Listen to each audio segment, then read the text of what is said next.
a todos mis hermanos. Vamos a compartir con la guía del Espíritu Santo eh, la lección número 12 que habla sobre el Espíritu Santo y tu don espiritual.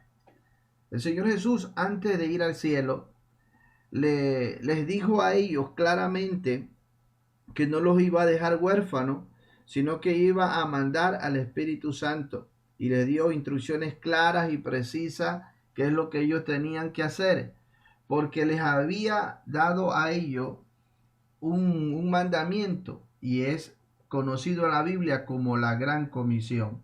Y los discípulos, en otras palabras, tenían que continuar el ministerio de Cristo aquí en la tierra usando su nombre, pero no lo podían hacer si primero no eran investidos del poder de lo alto, o sea, si primero no venía el Espíritu Santo sobre sus vidas y los llenaba y los capacitaba. Ahora la palabra de Dios nos enseña que en el día de Pentecostés el Espíritu Santo inició su obra porque descendió para hacer residencia en el ser humano y a través de los discípulos del Señor empezar, o sea, a través de la iglesia empezar a dar testimonio de Cristo y así comenzar a formar el cuerpo de Cristo aquí en la tierra.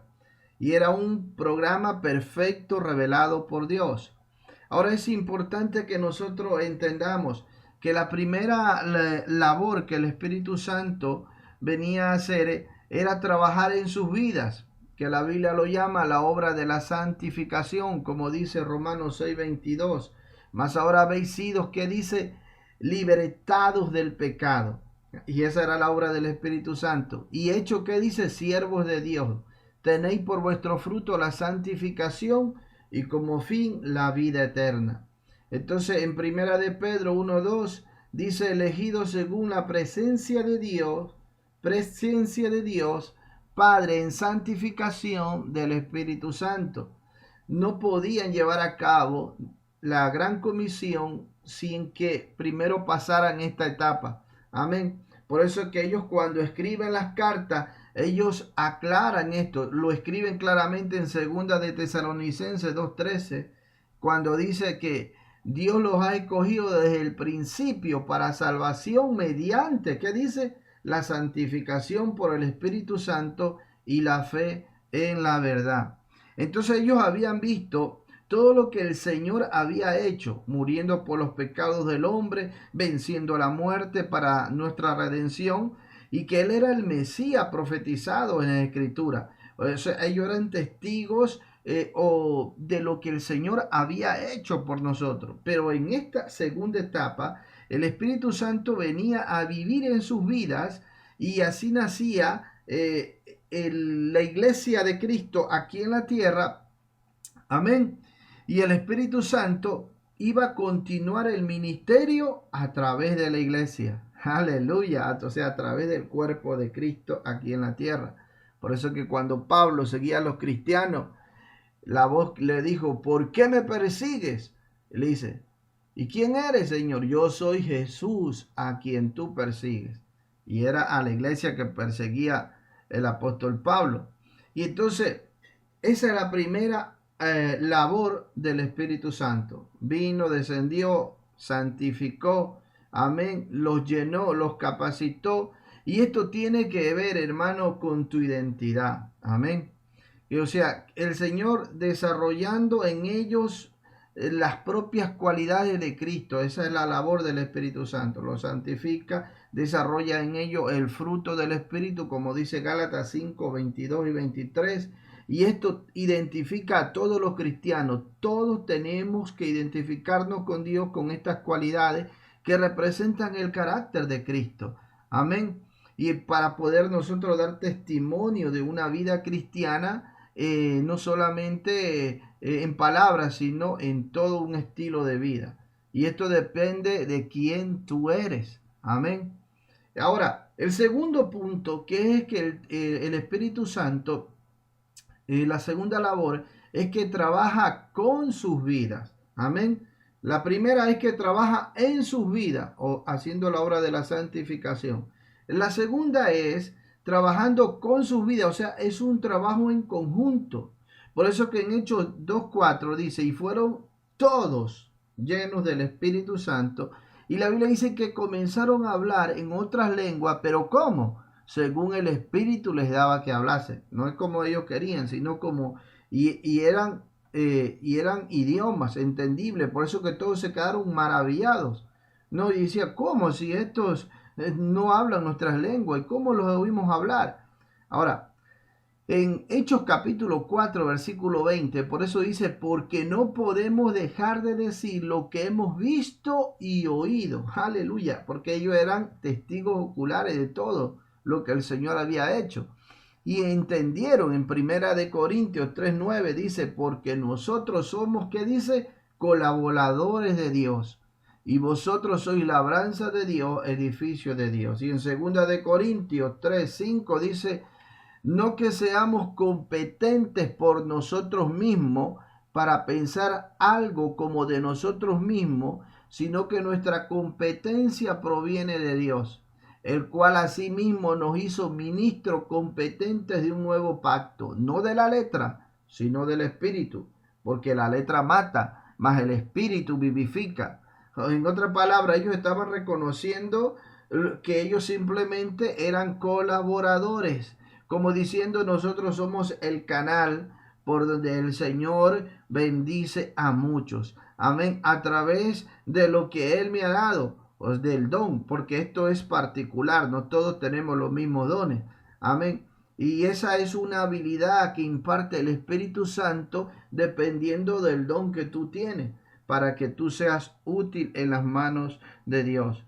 Y es importante ahora que nos vayamos a ver, la Biblia habla sobre los dones de servicio en Romanos capítulo 12, versículo del 6 al 9, y también habla sobre los dones espirituales en Primera de Corintios capítulo 12, versículo del 1 al 11, pero también existen otros dones, como el don de justicia en Romanos 5, 17, el don de gracia en Efesios 3, 7, el don de continencia en Primera de Corintios capítulo 7, versículos 7 y 9. Bueno, pero vamos a estar viendo en Romanos capítulo 6, capítulo 12, del 6 al 9, donde habla del don de servicio. Este don de servicio, por ejemplo, busca el bien ajeno, gozándose en servir a otros. También el don de exhortación, que también este don sirve para animar a los débiles, llamar la atención a los revoltosos, a los desordenados, amén. Y así, y entonces ahí descubre quién es humilde, quién está siendo formado, porque usted cuando reprende y exhorta a alguien que es hijo de Dios, es humilde y acepta la corrección, amén.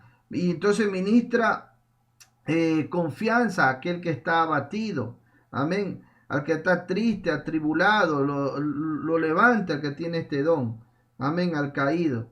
El don de dar, ese es el que imparte con sencillez, o sea, tiene la disposición de compartir para la gloria de Dios. Es un don que se convierte en una fuente de bendición siempre para otro. Y el don de presidir, uno que sabe estar delante de los demás. Aleluya, y ese es un don maravilloso que no puede faltar dentro de la congregación para poder dirigir, que sabe bien administrar, amén. Ahora, el don de la misericordia, siente compasión por los que sufren y lo demuestra en acción. Ese es el don de misericordia, amén.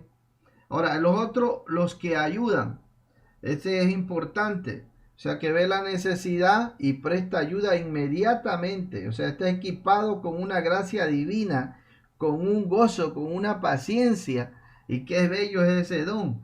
Gloria sea al Señor. Pero también la palabra de Dios nos habla de los dones espirituales, como lo habíamos citado en Primera de Corintios 12, del 1 al 11. Por ejemplo, el don, vamos a estar hablando del don de la palabra de sabiduría que habla aquí. Este don es muy importante porque se mueve en el área de consejería. Es una dirección divina y viene de muchas maneras. Por ejemplo, le voy a dar en Mateo capítulo 2, versículo 13, aquella palabra de sabiduría se puede recibir a través de sueños. Se recuerda cuando tuvo un sueño José que veía un ángel y ese ángel le daba un mensaje y le decía, coge a tu mujer, a tu hijo y huye a Egipto. Entonces él recibía una palabra y estaba soñando. Entonces tú lo puedes recibir también de esa manera. Amén. O también por visión, como en Hechos 16:10, cuando Pablo tiene una visión y ve a un hombre y que le dice, pasa a Macedonia y ayúdanos.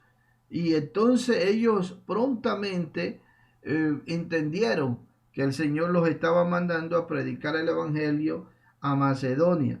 O también cuando en Hechos capítulo 27, Pablo está ahí y tiene una visión, viene el Señor, que estaban en un naufragio y le dice que todos iban a perder menos las vidas.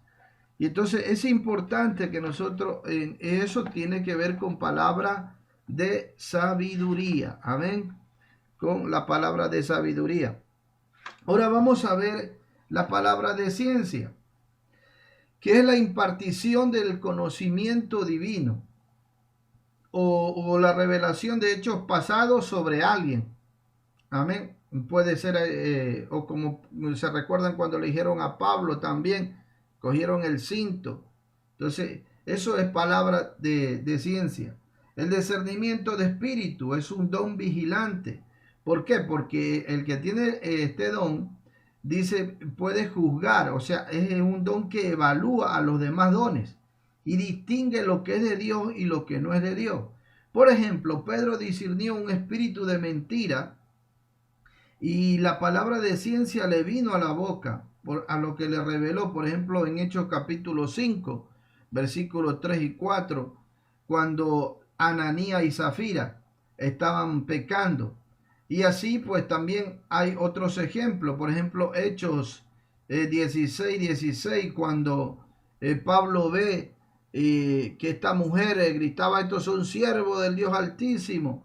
Y Pablo discernió y sabía que era un espíritu de adivinación, de brujería, de todo eso, y le mandó echando fuera. Entonces es importante, como cuando discernió en Hechos capítulo 8, y dice, dame, dice el Simón, le dice, el mismo poder para que yo ponga las manos y también reciba, le dice, perezca tú y tu dinero, porque el don de Dios ni se compra ni se vende. Entonces, este es el discernimiento de espíritu. El don de fe es una confianza en cambio sobrenatural en Dios para creer lo que solamente Él puede hacer. Amén. Y va acompañado siempre de don de sanidad y de milagro para que el Señor venga glorificado. Amén. Y esto operaba mucho, se puede decir, en Moisés, cuando el Señor lo mandó. Es importante ese don de fe. Ahora, operaciones de milagros también, el don de milagros. Una cosa es sanidad, otra cosa es el milagro. El de milagro se distingue porque reconstruye órganos o que no existen.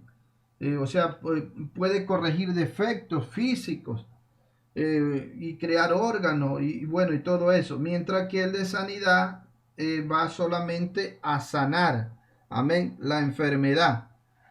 Ahora, el don de profecía es hablar por Dios, o en otras palabras, ser la boca de Dios. Amén. Pero que estamos hablando del don de profecía, no de que es profeta. Amén. Algo sobrenatural sobre muchas veces puede ser hechos futuros. Amén. Sobre alguien o una comunidad, un país, qué sé yo. Profecía, entonces es importante que también entendamos que la profecía, el que tiene este don de profecía, según la Biblia, 1 Corintios capítulo 14, versículo 3, dice la palabra de Dios que este don tiene un propósito y es de edificar, exhortar, consolar. Amén. Y es importante eso. Ahora, el don de lengua. El don de lengua, la palabra de Dios lo presenta claramente que es un don que va usado para la congregación, que presenta un mensaje claro cuando hay interpretación.